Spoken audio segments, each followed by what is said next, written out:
অঙ্কের নিয়মে 2 এ 2 4 হয়, জীবনের নিয়মে 2 এ 2 4 হয় না, কারণ জীবন হচ্ছে অমীমাংসিত অঙ্ক। এই গল্পটা সেরকম একটা গল্প। চট্টগ্রাম শহরের কেন্দ্রস্থলে ডিসি হিল অবশ্যই একটি দৃষ্টিনন্দন জায়গা। পাহাড়ের বুকে গেছে সরপিল রাস্তা, ছোট্ট একটা পার্ক আছে, আছে মঞ্চ, অনেক অনুষ্ঠানের আয়োজন হয় এখানে। সবচেয়ে বড় ব্যাপার হচ্ছে প্রতিদিন সকালে বিকালে প্রচুর লোক সমাগম ঘটে হাঁটার জন্য। আমি ছাপোষা মানুষ, উদাস, সংসারের জন্য খেটে অস্থির, তবুও ফাঁক পেলে মাঝে মাঝে পার্কে বেড়াতে যাই। বর্ষার শেষে শরতের আগমন চিরকাল আমাকে দোলা দেয়। পাহাড়ের গায়ে গায়ে বেড়ে ওঠা অর্জুন, দেবদারু, করই, পলাশ, সোনাঝুরি, আর কত কি গাছ। শরতের চকচকে সোনালি রোদ পাতায় পাতায় লুকোচুরি খেলে। সেদিন দেখলাম পার্কের বেঞ্চিতে বসে আছে এক মাঝবয়সী মহিলা, ধ্যান মগ্ন তপস্বিনীর মতো। অভিজাত পরিবারের মহিলা। একটু অবাক হলাম, কারণ মোটামুটি নিজেদের মধ্যে সবারই আলাপচারিতা চলে। মহিলা মানুষ, নিজে গিয়ে যেটা আলাপ করলাম, প্রথমে যা মনে হয়েছিল তাই নয়। মহিলা বেশ মিশুক। মহিলার নাম শারমিন আহমেদ, গৃহিণী, স্বামী ডাক্তার, এক মেয়ে, বিয়ে হয়ে গেছে, এক ছেলে, সেও আর্মির ডাক্তার। বললাম আমি শায়লা, ছোট এক স্কুলে চাকরি করি, স্বামী একটা ফার্মের প্রোডাক্ট ম্যানেজার, 3 মেয়ে, 3জনই স্কুলে পড়ে। আস্তে আস্তে দেখলাম মহিলার মধ্যে অদ্ভুত আকর্ষণীয় ক্ষমতা আছে, যা চুম্বকের মতো ধরে রাখে। কথা বলে সুরেলা গলায়, প্রতিটি শব্দ যেন ছন্দের মতো ধ্বনিত হয়। একদিন বললেন, তুমি তো অনেক ছোট। তুমি বললে তোমার আপত্তি আছে? সানন্দে বললাম, নিশ্চয় না। কখন যেন পারস্পর কাছাকাছি চলে এলাম। একদিন বাসায়ও নিয়ে গেলেন। মহিলা একই সঙ্গে শিল্পরসিক এবং প্রচুর পড়াশোনা করেন বলে মনে হয়। দেখলাম বই আর পেইন্টিং, বেশ ভালো সংগ্রহ আছে। মনে মনে নিজেকে কেমন যেন ছোট মনে হলো। আমার দিন চলে কোনো ক্রমে, এত বই আর ছবি কেনার টাকা কোথায়? দুজনের আয়ে কোনো রকম চলে যায়। বেশ কিছুদিন সংসারের ঝামেলায় ব্যস্ত ছিলাম, তাই ওদিক যাওয়া হয়নি। সেদিন সকাল থেকে বেশ বৃষ্টি, বিকেলের দিকে বৃষ্টি কমে গিয়ে সূর্যের দেখা মিলল, বেশ ঝকঝকে রোদ। ভাবলাম যাই একটু ঘুরে আসি। ডিসি হিলের বৃষ্টি ভেজা গাছগুলোর ভেতরে সোনার রোদ মায়াময়, মোহনীয়, জমে থাকা পানি ঝরে পড়ছে। শারমিন আপাকে দেখলাম বসে আছে, দেখে একটু ধাক্কা খেলাম। কোনো দুঃসংবাদ নেই তো? কেমন সব হারার মতো বসে আছে। একেই বুঝি বলে বিষাদ প্রতিমা? কাছে গিয়ে বললেন, মনে হলো না আমাকে বিশেষ আমল দিলেন। কাঁধে হাত রেখে বললাম, আপা ভালো আছেন? চমকে ফিরে দেখলেন, ওহ শায়লা, তুমি ভীষণ চমকে উঠেছিলাম। আজকের আজাদিটা দেখেছ? সপ্রশ্ন দৃষ্টিতে বললাম, ঠিক খেয়াল করিনি। পরনি? কবি আবিদ হাসান মারা গেছেন জানো শায়লা? উনি আমার ভীষণ চেনা মানুষ। ওকে চিনতাম মন্টুদা হিসাবে। আমি একটা গল্পের রসদ পেয়ে আগ্রহী বললাম, ব্যাপার কি শারমিন আপা? আমাকে বলতে আপত্তি আছে? জানো শায়লা, ওকে আমি খুব ভালো করে চিনতাম এবং গভীরভাবে চিনতাম। অথচ আশ্চর্য কি জানো, 35 বছর একই শহরে থেকেও ওর সঙ্গে আমার দেখা হয়নি। অথচ 35 বছর ধরে ওকে আমি কত খুঁজেছি। কাঙালের মতো চেয়েছি অন্তত একবার যেন দেখা হয়, কিন্তু দেখা হয়নি। 35 বছর আগে এই রকম এক বৃষ্টির শেষে শরতের বিকেলে ওর সঙ্গে আমার শেষ দেখা হয়েছে। আমাদের বাড়ি ভরেছিল নানা গাছ। শরতের মিঠে শেষ বিকেলের রোদ এইরকম মোহনীয় দীপ্তি ছড়িয়ে দিয়েছিল তার চারপাশে।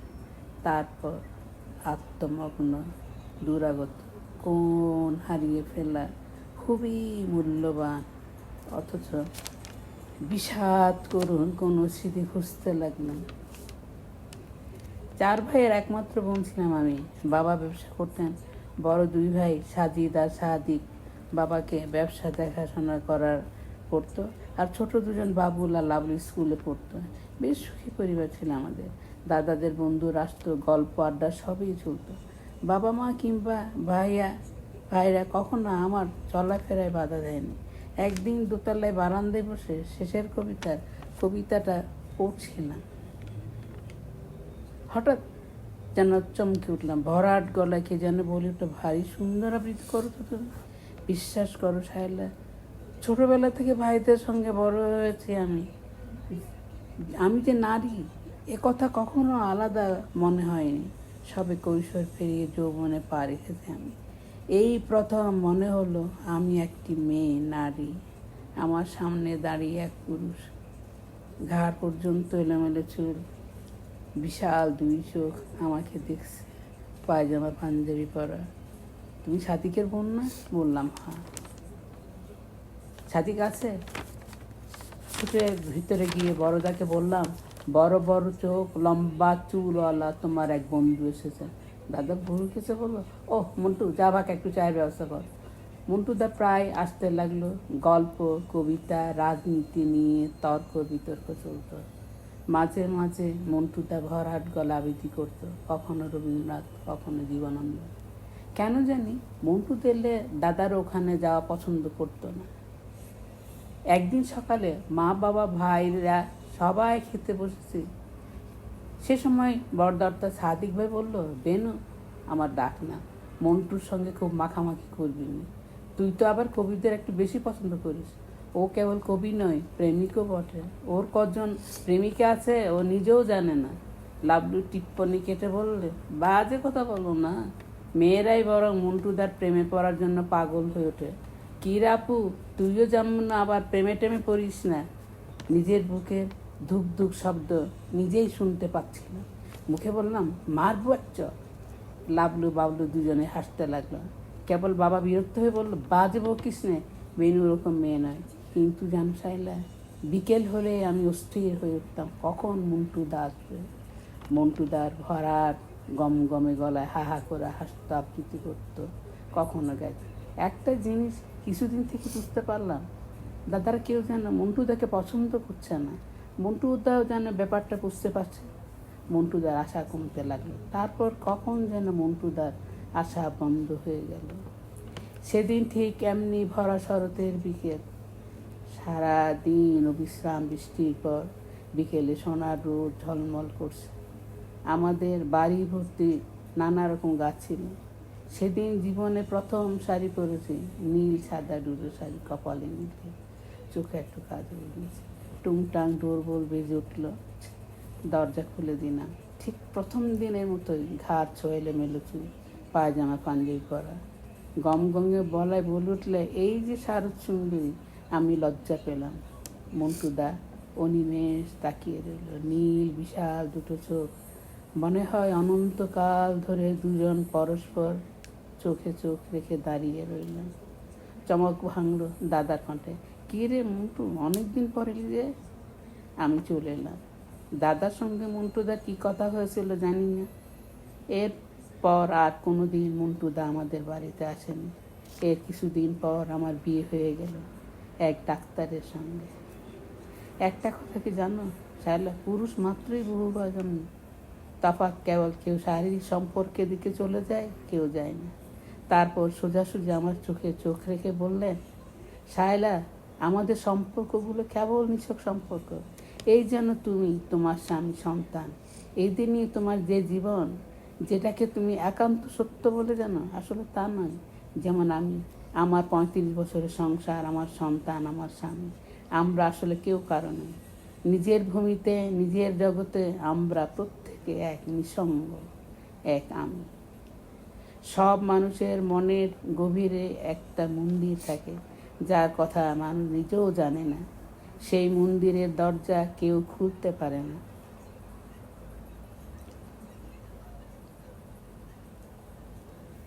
অন্তত জীবনে অনন্ত জীবন সেই মন্দির শূন্য থেকে যায়। শায়লা আমার জীবনের আমার সেই নিবৃত মনের মন্দিরে দরজা ছুঁতে পেরেছিল মন্টুদা। আমি সেদিন বুঝতে পারিনি যে বহুগামিতার অপরাধে দাদারা মন্টুদাকে বিতরিত করেছিল, সেই বহুগামিতার অপরাধী আমার স্বামী। 35 বছর ঘরে আমি একা নিঃসঙ্গ, বহু বিনিদ্র রজনী কাটিয়েছি। স্টাফ নার্স থেকে শুরু করে ইন্টার্নি করতে আসা ডাক্তার কেউ বাঁচছিল না। দাদারা বলেছিল বহুবার ত্যাগ করতে, আমি করিনি। কী লাভ তাতে? আমি এতকাল অপেক্ষায় ছিলাম আবার কোনো দিন কোথাও না কোথাও কোনো না কোনোভাবে মন্টুদার সঙ্গে দেখা হবে। এবার দেখা হলে হাত ধরে নির্ভয়ে নিঃসংকোচে বলব, মন্টুদা আমার ঘরে এসো। কিন্তু সেটা হলো না। আর কোনো দিন কখনো কোথাও দেখা হবে না। 35 বছর দুজন একই শহরে কাটিয়েছি, কিন্তু নিয়তি কখনো আমাদের মুখোমুখি হতে দেয়নি। আমার এতদিনের অপেক্ষার অবসান হলো। একথা যদি সত্যি হয়, মৃত্যুর পরপারে হয়তো বা দেখা হতে পারে, তাহলে হয়তো দেখা হবে। আশ্চর্য আরতি ভরা কণ্ঠে বললেন, শায়লা জানো, মন্টুদা আজীবন অকৃতদার ছিলেন। আমি নিশ্চিত ছিলাম মন্টুদা কেবল আমাকেই ভালোবেসেছিলেন, বাদ বাকিগুলো ছিল কেবল খেলা। সেদিনের শরতের বিকেল আর 35 বছরের পর শরতের এই বিকেল এক হয়ে গেল। তখন বিকেল ফুরিয়ে ম্লান হয়ে আসছে। আমি নিস্পন্দ হয়ে বসে রইলাম।